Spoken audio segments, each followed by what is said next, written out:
Hoverair X1 Review. With limited capabilities for manual flight, the Hoverair X1 is aimed squarely at capturing tracking shots of the user or the people around them, thanks to intelligent tracking algorithms. This small and lightweight drone features built-in propeller guards for safety and takes off and lands from the palm of your hand. It's incredibly easy to use, offering video capture of up to 2.7K at 30fps and 12-megapixel photos using the basic point-and-shoot camera. It's always exciting to try something different, and with 00 Robotics Hoverair X1, you get an easy-to-use drone that many people aptly describe as a flying selfie stick. Selfie sticks have themselves become a source of ridicule in the photography world, but don't let that description of the X1 put you off, because it's incredibly simple to get going safe, and best of all, it's a whole lot of fun. What's more, it performs incredibly well when it comes to tracking subjects autonomously. Most drones follow a similar trajectory in terms of features, functionality, and use cases, so it's refreshing to see a drone that breaks from the norm to beat a distinctive path in an increasingly crowded market. So much so that I'd confidently recommend the Hoverair X1 as being one of the best beginner drones available. It may be far from being one of the best drones in terms of manual flight capabilities, which we'll cover later, but for capturing tracking shots of static and moving subjects using a variety of intelligent flight paths, it's an astonishingly able performer. The Hoverair X1 is available in both black and white. It's available device only, which includes one battery, a USB-C cable for charging, and a soft drawstring bag for storage and transportation for $349. While the better value combo kit includes all of the above, plus a 2-battery charging hub and a second battery for $399. With flight times typically coming in at 9 to 10 minutes per battery, as opposed to the 11 minutes stated, it makes sense to opt for the combo kit. The X1 certainly isn't inexpensive, and at the time of writing it's only shipping to the United States, United Kingdom, and Germany, but it should be available on Amazon in late September/early October 2023.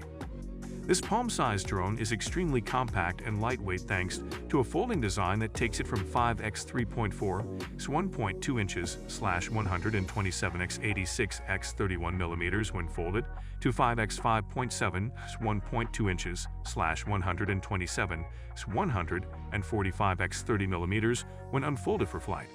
And with a weight of just 4.4 ounces /125 grams including a battery, you can take the X1 anywhere without even noticing that you're carrying it. Plus, the propellers are encased in permanent propeller guards, which alongside the small size and low weight, make it incredibly safe to fly around people and indoors. So, along with its flight modes, the X1 is also unique in its design. The control layout on the drone airframe comprises just 2 buttons.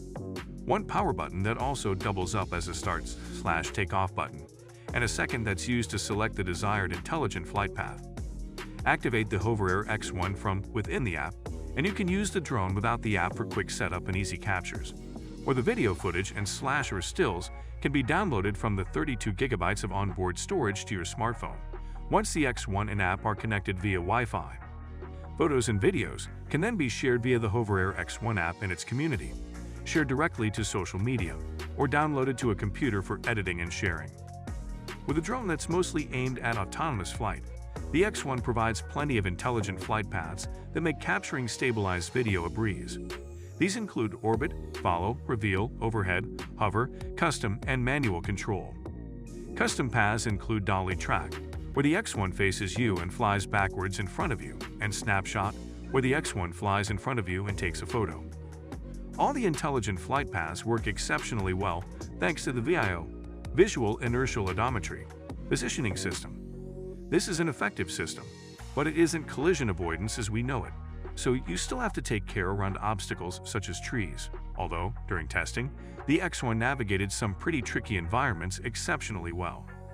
The intelligent flight paths and VIO positioning system, combined with the small size, lightweight, simplicity, and speed of setup, are something that would be amazing to see in DJI mini-series drones. Moving back to the intelligent flight paths, some parameters can be changed with the paths, such as subject distance and height, which keeps things simple. But there's no scope for more in-depth customization. Custom modes have to be set within the app, and the last used custom path remains active within the custom option on the drone until it's changed. Manual control and downloading photos and videos. require the app to connect to the X1's Wi-Fi.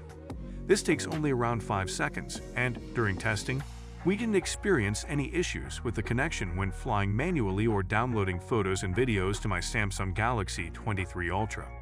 As you'd expect, the app is available for both Android and iOS, and it's incredibly simple to navigate, with even tips and tutorial videos in the mode section. Manual control within the app is adequate at best, mainly due to the awkward layout of the controls in upright format, where the camera view is at the top and the two on-screen controls sit vertically. This makes it difficult to combine some commands.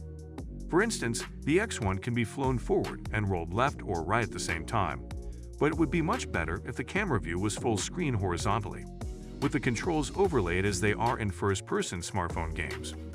Manual flight can only be achieved for 30 seconds when flying forwards or backwards, and the X1 appears to fly at a speed of 1 meter per second, which fits with the maximum transmission range of 30 meters. In terms of altitude, the X1 can fly up to 15 meters. The wind resistance is 17.7 miles per hour, and even in winds around the speed, the combination of the two-axis gimbal, tilt axis, and electronic image stabilization work well to capture smooth video. However, jello wobble can appear in videos when shooting in higher winds. Image quality for both photos and videos is best in brighter light, which isn't surprising given the camera's small sensor.